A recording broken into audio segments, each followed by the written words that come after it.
And here we go. We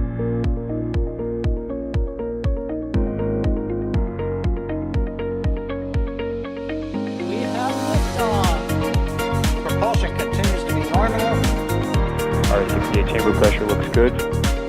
Following up. Roger, with planet. Water towers fly! Yes! Tango down to nominal. Fighting downside FTE off. Bring in FTE off. It's orange! Oh my god! Oh my god! Decollage. What is it? Put that in the big bag, 343 unfolds to go. Indeed. We rise together, back to the moon and beyond. This methane will be igniting in the flare, correct? Yikes. You bet. We don't need any more of these.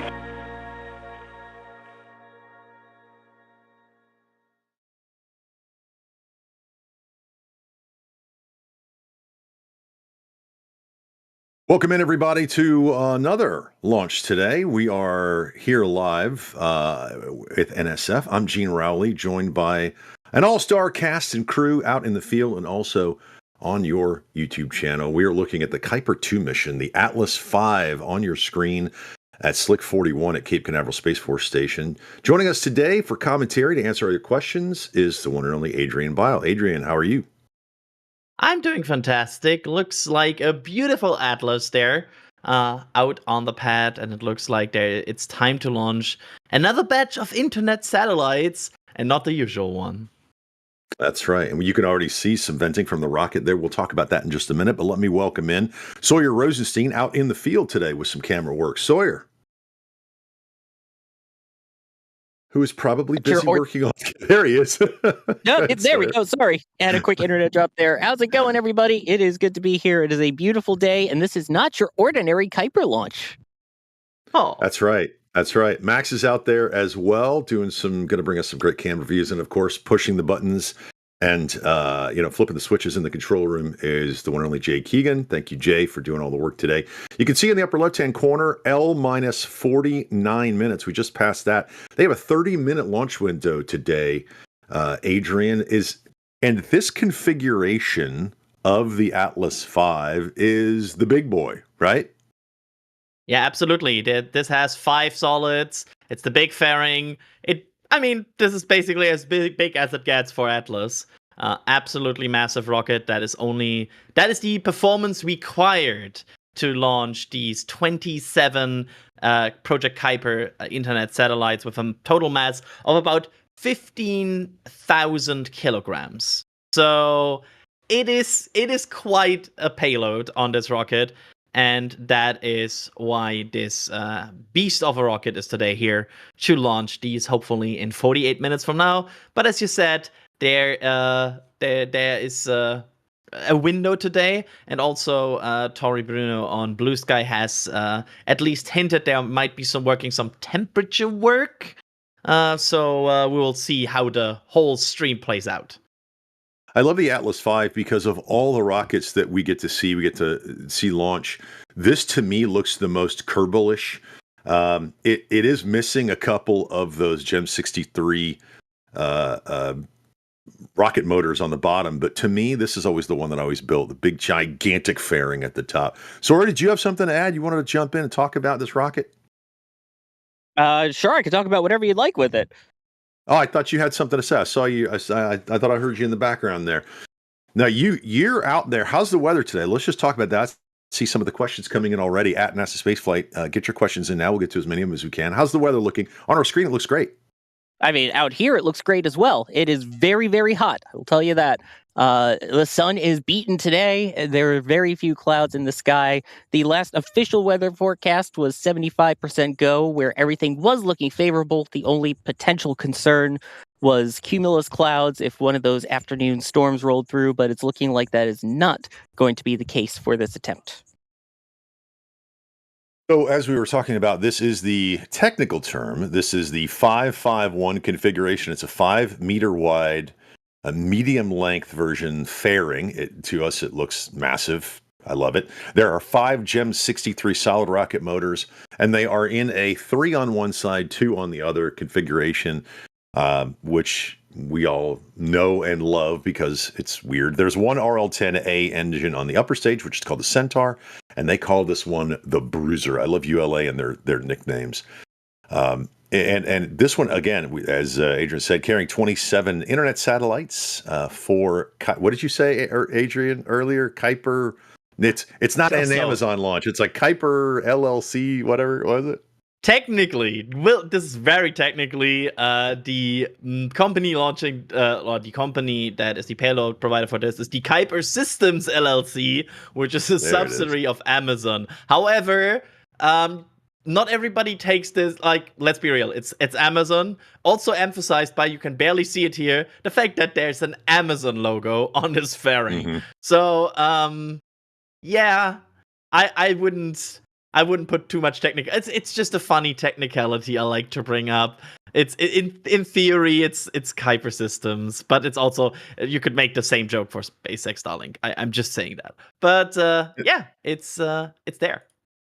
And this is going to be their second batch of Kuiper satellites. In fact, I think you and I, or me and Alex, one of us, I don't know, the rocket launches all start to run together. We did the actual first one. But we talked about how many they have to get in a certain time period. They have a lot of launches of Kuiper coming up, right? Oh, absolutely. The Atlas alone will take quite a few of these launches. Of course, Kuiper is a bit of a bit different to what we are used to with Starlink, for example, because the Kuiper missions are right now over multiple different vehicles. We have, of course, the Atlas launches, which already did one, including the prototype, so this will actually be the third one. Then we have, to my knowledge, 6 more booked on Atlas. Then there will be 3 on Falcon, 38 on Vulcan, and 12 to 27 on New Glenn on this first batch of Kuiper mission satellites. So yeah, quite a lot, and they also have to bring up quite a lot, because according to their FCC documentation, they still have to bring up, I think, about 50% of the constellation until the end of 2026. So, yeah, 1,618 satellites before the end of July of next year. Before the end of July, I was going to say, yeah, we talked about it on the first launch. You're going to see a lot of Kuiper satellites being launched in the next year, right? 13 months. And we talked about that, that they have to have, as Sawyer just said, over 1,500 of them in orbit to, like, keep that band, right? That the radio the frequencies, the FCC has all these rules. Now, there's some great questions coming in, by the way. Keep them coming at NASASpaceflight. And, you know, when we look at the Atlas V, we have to kind of remember that this rocket's been flying for a very long time, in multiple configurations. But, and this is a giant one, the question, Adrian, and Sawyer, this might be for you too. They don't reuse any of this, right? This is a one-time use rocket. That is correct. Atlas is kind of a one and done. It does its powerful launch, and then the gems fall away, then the center core falls away, and then same with the Centaur upper stage that will see its end of life afterwards. But yeah, nothing is reusable. For Vulcan, the eventual plan is to try something called smart reuse, which will allow them to get some of their engines back. But yeah, as of right now, Atlas is not, and also considering there's only about 13 Atlas flights left ever, they're not planning on it for this rocket. I didn't mean to interrupt you, but that was one of the questions that came in. Supersonic Retro Propulsion wanted to know, has ULA made any mention of the fairings in its smart reuse plan? You talked about the engines, trying to get them back. I think we see some animations or, you know, their proof of concept kind of things. But have they talked about the fairings at all? I mean, that to me would be kind of the easiest one. Adrian, I'm not sure if you've heard anything. So we have not heard that in any shape or form. However, I also want to mention, I don't think fairing reuse is as trivial as it sounds. if you look at how long it took SpaceX to get booster retropropulsion landing ready and like properly going, versus how long it took them to understand what is the correct way to reuse fairings, it's actually quite complicated, because you have to remember these fairings are very technical, complicated beasts. They feature a lot of hardware, and usually technology and splashing down in salt water are a combination that doesn't go well. So it took SpaceX quite some time, and I expect we will see similar concepts from other rocket providers in the future. But I think it's not as easy as they first think. And that's why also, we see. No, go ahead.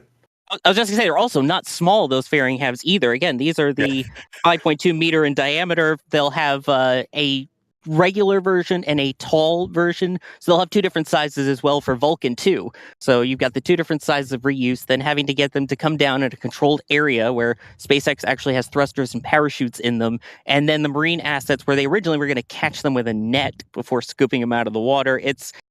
Trivial is definitely not the word for it. Them trying to drive the boat out there and catch fairings. They would slide off, and they're like, you know what, guys, just let them hit the ocean. We'll fish them out, and then they refurbish them. Eddie White, thank you so much, gifting a Red Team membership. And as we go through the stream, guys, the countdown clock is going to come down. But if you get gifted a Red Team membership or any kind of membership, be sure to say thank you. Be sure to say thank you. It's a lot of fun for people to join the community. And join us, become a member, and get all the perks and stuff. Let's see. Let's get some more questions here. Sawyer, this is 100% a question for you. Magnum wants to know, at NASASpaceflight, why are there 2 holds in the countdown? That is a great question. So the reason that they have the holds is to be able to work any issues that they may have. It basically adds in a little extra padding into it. So if, as they're going along, they see something that's not right or there's issues, the first one is right before propellant load, so they can work any issues with that and not have to worry about pushing too far into the window. And the second one is right before the terminal count, so before they go into the actual final launch operations. It gives them a chance to cross their I's, dot their T's, and not have to delay into the window. So again, that is also why we have the L- clock versus the T- clock. The L- has no holds, the T- has the 2 30-minute holds.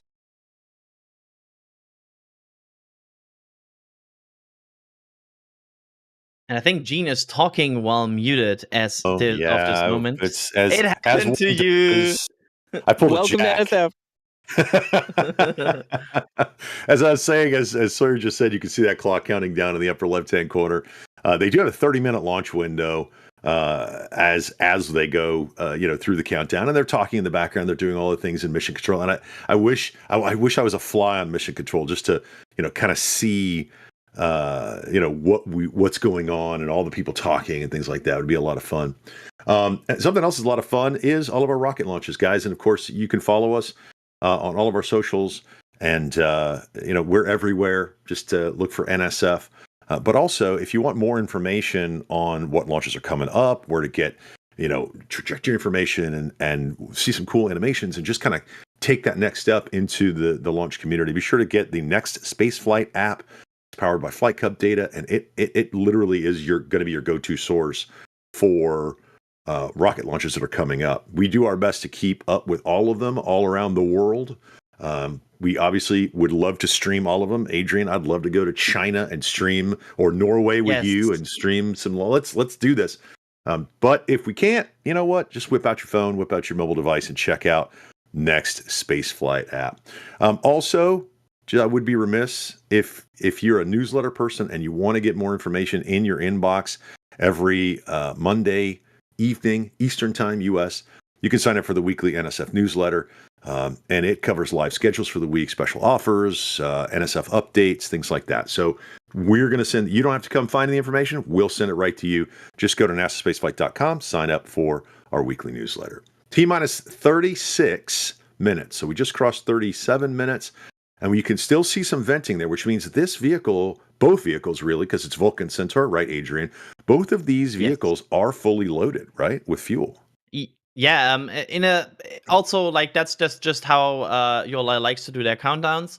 the vehicles are mostly loaded. I will not say fully loaded, because that always depends on like the status. But they're like some of the stuff is put hours in advance. For example, Centaur LH2 loading began about an hour ago. And that is also now on top of. What they usually do is they hold it like 96-97% loading, and they continuously top off, and really just rarely before the end they completely shut it off and then really top off the last few percent. It's basically you're like 96-97% there, and then the final punch is just like really before launch. But this constant top off is very typical for like ULA vehicles. Great questions coming in. Keep those coming. Ninja Decimator, pew, pew, pew. Thank you for your support. Go Atlas 5. Go Kuiper. I agree. I'd love to see this rocket launch here in just a little bit. Ian Stubbington wants to know, Sawyer, I'm going to ask this question of you.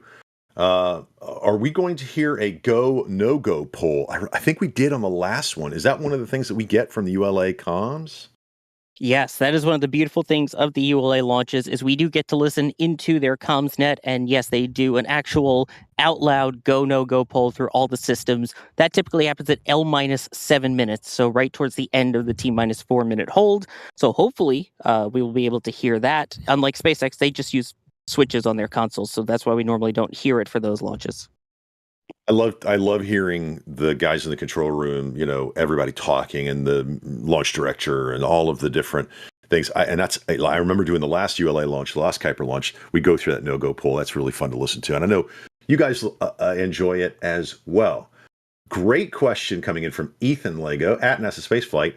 I know the building on the left is the VIF, and I'm assuming they mean the vehicle, the big building on the right. Is that right? They said left. But when you zoomed out, what is the large, close building called? Okay, now, VIF, Vertical Integration Facility, that's the one on the right that says ULA at the top. Right, Adrian? Right, Sawyer?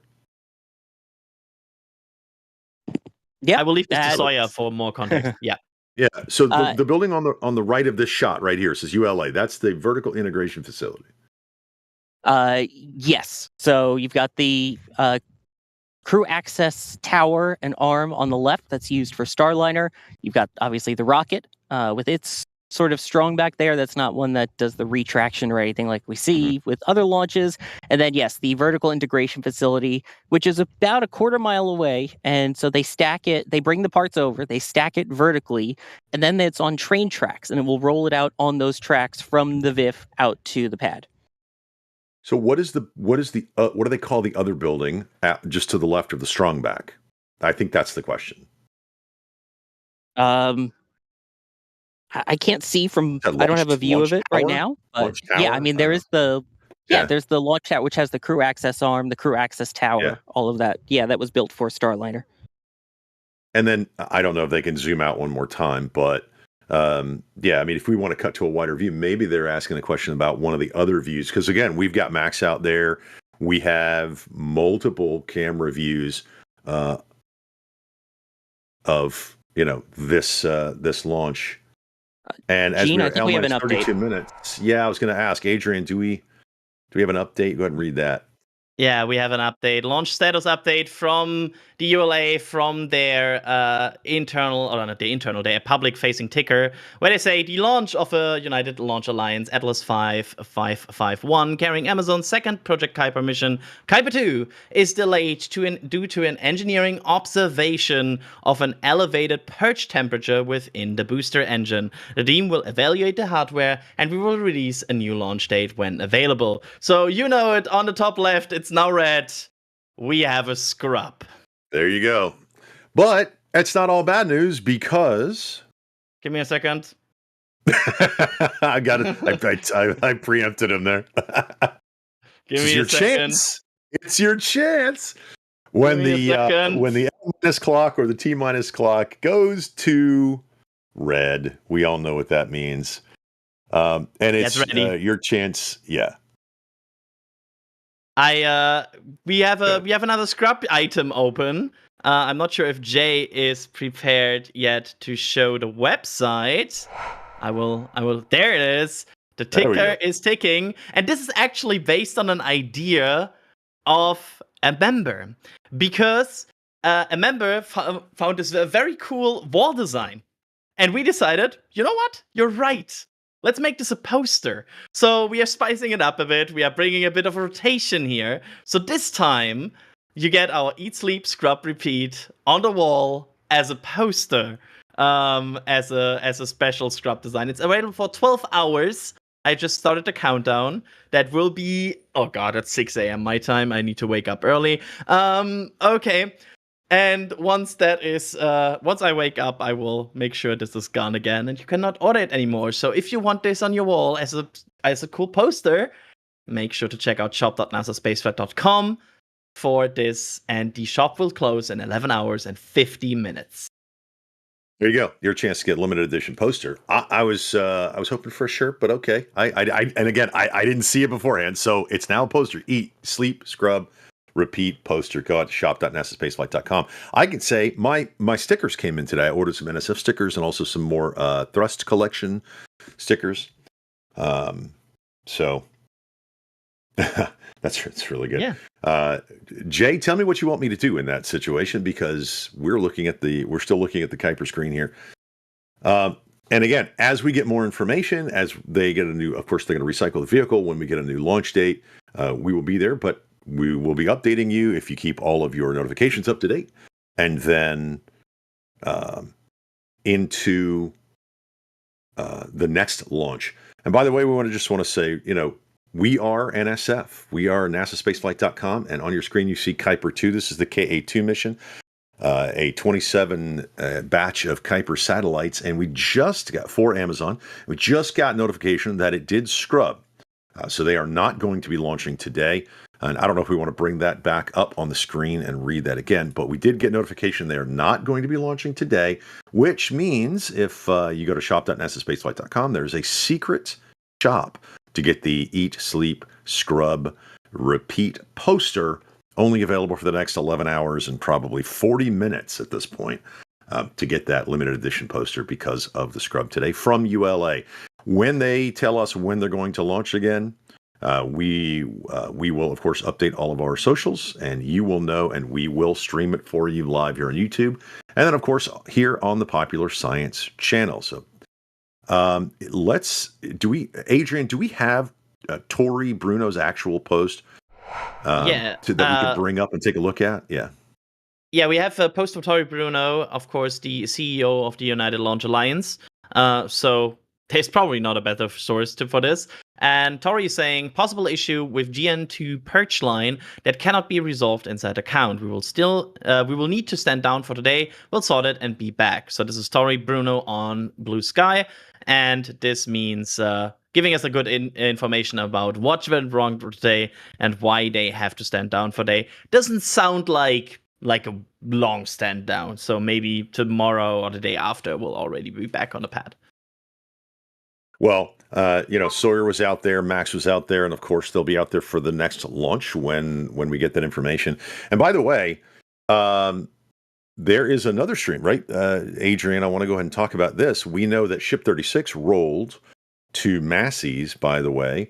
If you haven't seen the rollout stream, it's a lot of fun. Chris B was there. Ryan was there. They were talking about the rollout. I watched a little bit of it on the way out to Massey's. And we're monitoring that situation at Massey's as well to see if are they going to do a spin prime today, Adrian? Do we think they're going to do a static fire potentially this afternoon? What are your thoughts on what's going to be happening out at Massey's and our stream potentially later today? I will first preempt it by saying I think it will have Chad demanding a soundboard for Chris Bergen a lot, because that has happened since yesterday constantly, at least in all chats I have seen. So yeah, that's probably gonna happen. But on the serious note, yeah, Ship 36 is there and most likely preparing for a static fire. However, the tank farm looks a bit iffy. Yeah. So we will see if they are able to spool it up later today, and we'll see the static fire today. But yeah, Sawyer in the field here. Scrubs never feel good, right? But that's how it rolls. I mean, scrubs, not ruds, right? That's what we always say. We'd rather be on the ground wishing you were in the air than in the air wishing you were on the ground. So, it's a shame when you get such a beautiful weather day like today, but we'll be back. Hey, Sawyer, I have a question. I seriously have a question. This is a Gene Rowley original question, not from at NASASpaceflight. What are you going to do with the rest of your day? Like, there's so much cool stuff to say out there. Are you going to take photos and videos of stuff? Or are you going to like travel around Space Coast, get some interesting shots for updates? Like, what are your plans here for the next couple of hours since we had the scrub? Well, I live about 2 hours south, so I'm probably going to drive home. I know Max That's not is the going answer to I wanted. Yeah. I know Max is going to be putting a whole bunch of gear away, charging up all the batteries, and making sure everything's good to go for the next attempt. And then, of course, we're also making sure we have everything ready for the potential launch of Axiom 4 later this week. And we'll see what the deal is. Well, 'cause Max does have remote cameras set up out at Slick 40, of which there's some great member photos, if you are a member, that you can see from the setup. Nice. Well, guys, I appreciate you guys being out there. Give Sawyer some love in the chat. Sawyer Rosenstein and also Max Evans out there are two fantastic hosts, commentators, and cameramen out there doing a fantastic job for this Kuiper scrub. Let me start thanking some people. Adrian, thank you for joining today. I know it was not what we wanted to see, but it happened. Well, that's how it goes, and we'll be back for the next attempt. Yep, we will. Jay, thanks for mashing buttons. Very few of them today. We'll be back for the next one with the Atlas V, Jay Keegan, and the rest of the production crew behind the scenes on this scrub today. Don't forget, you can check out all of our socials. Be sure to keep everything up to date. Set your reminders on YouTube, and if you're watching on Popular Science Channel, we appreciate you being here. We will catch you in the next one. You can follow us on all of our socials as well, but also on YouTube, X, and everywhere else where we're going to be broadcasting rockets. I do want to thank a couple of folks that came in at the last minute with some of their support. Mark went out to the store. I'm sure he picked up the he says, this is my third scrub. So you got to get the limited edition poster. More than likely, that's what you picked up, right, Mark? You know, it happens, but we appreciate you. Remember, that store only lasts for about 11 and a half hours. It's a limited edition poster. Put that on your wall and we'll all remember scrubs. Rupon coming in. Amazing job, guys. We'll be in Florida this weekend. Too bad there is no launch. Would have loved to meet some of the Cape crew. Have a great day and a great week, everybody. Go out and, you know what? Go out anyway. Enjoy the museums. Go out to the Cape. Max is always out there running around. Julia's out there. Sometimes Sawyer is out there doing what they do. And just, if you see anybody from NSF, walk up and say hello. Neo coming in, becoming a Red Team member. Thank you very much for joining the team. Dwayne as well, a Red Team member. And then also Wyoming with a $10 tip. Thank you, Wyoming. The Wyoming Coast. Adrian, that one's for you. Somebody named Wyoming Coast with a $10 tip. How long until we see ULA drone ship recover fairings? You know, we talked about their smart reuse earlier. I don't think it's going to happen according to what Sawyer said. But Adrian, did you say there were like only a couple launches left? Like how many launches of Atlas left? Sorry, I think you have the more exact number. It's just a few, but it's I'm blanking on the actual number of available. It's less than 20. I know that. Yeah, it's a limited amount. They have stopped production. It's basically once they're gone, they're gone. No more 14 more bruisers. times. Sorry, 14. 14. That's okay. There we go. You know, we'll be here for the next one again. They're still out there. Sawyer's still getting the internet. We got Robo Sawyer out there. They're still sending. Jay, we've said thank you to everybody. I appreciate everybody sending their questions in. I'm going to flip over and see what's going on with that S-36 potential static fire. We're going to wrap this one up here in just a second. I want to thank everybody for joining us today here on this Kuiper 2 launch. And unfortunately, we had a scrub. They're going to stand down and they'll let us know where they're going to try again. And Jay is typing, Adrian. And I'm He says, See y'all go. later. Yeah, see you later, everybody. Remember, for NSF, I'm Gene Rowley. Dream big and keep your eyes on the stars. We'll catch you in the next one. And here we go.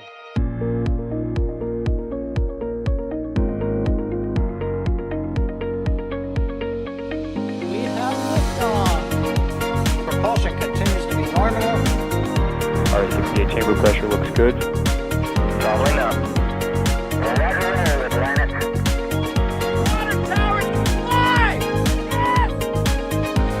Tango down to nominal. Flighting outside FTE off. Say again, FTE off. Off. It's orange! Orange 45! Oh my god! Oh my god! Decollage! What is it? Put that in the big bag, you know. 343 unfolds to go. Indeed. We rise together back to the moon and beyond. This methane will be igniting in the flare, correct? Yikes. You dead? Sure. We don't need any more of these.